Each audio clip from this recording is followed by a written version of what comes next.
Hello everyone. Welcome back to my channel. Today in this video, I'll show you how you can convert your photos to avatars. So let us start. To do this trend, you have to install Lensa application for Play or App Store.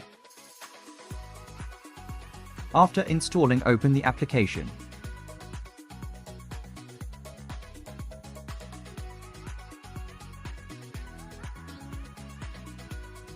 Click on I agree, and then click on Next.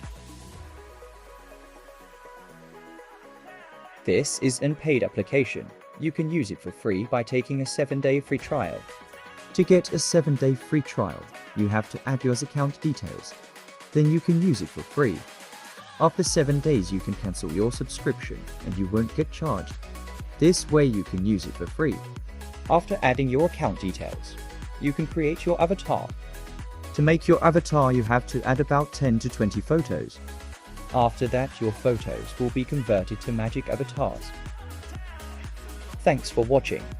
Subscribe my channel and press the bell icon for all latest updates.